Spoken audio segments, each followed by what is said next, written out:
step engaging your first staff member. That might be a virtual assistant, it may be somebody that you bring in to work with you in the business, you might even actually outsource to some, like a business or something like that, to do the work for you. But it's a really big step being that first time that you actually hand it over to someone else. So how do you actually handle this? How do you make this process effective? Well, one of the things at first is making sure that you know clearly in your own mind what you actually want to hand over. I was talking to someone the other day about setting up her procedures and things for her business, and she's a single she runs the business herself at the moment, and there's another lot of hats that she wears. I actually got her to think about it from putting an org chart or an organization chart and assigning different roles to the different roles within the business. So that can be things like the HR, human resources. That can be your operations or delivery of your services. It can also be things like your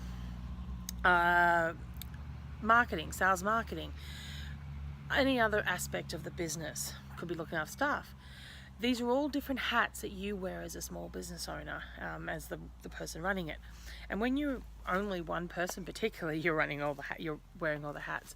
But even as you start to bring on people in that first initial situation, you need to be very clear about what those roles are.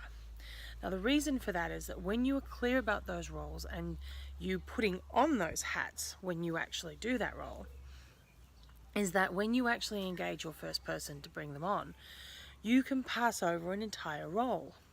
So instead of you passing over individual tasks and things like that, which ultimately is what happens, what you're really doing is saying, you now have responsibility for X, and you're taking it away from you. It makes things a lot cleaner, and it makes things a lot easier when you're actually engaging that person.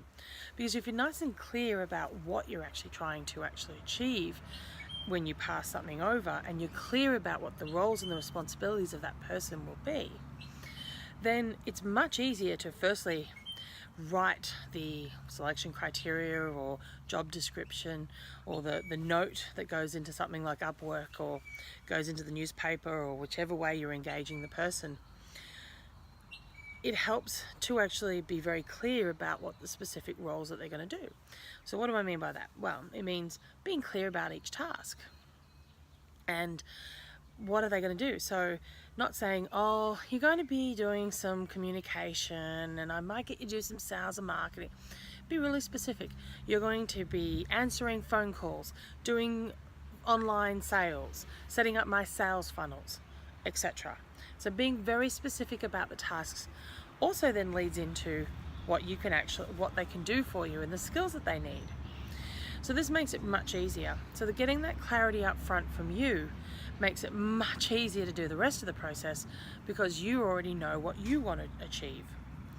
So doing something around like an organization chart, working out your roles and responsibilities, and then being able to determine what role you're going to pass over can make bringing on your first person, your first staff member or virtual assistant or business, whichever way you go, much easier and much less of a headache. So in the next video, I'm going to talk a little bit more about, go into a bit more depth about how to actually construct that job description and that roles and responsibilities to make sure that it's effective for when you hand it out, so that you're not wading through lots of applications trying to work out and find the right person, that they essentially self-select themselves. So that'll be in the next one. So until next time, Suzette Bailey from Autopilot Business Systems, and I'd love to hear any comments you have about the different hats. How many hats do you wear at the moment? Love to hear all the different ones. Just put them in the comments below. Until next time, talk to you soon. Bye.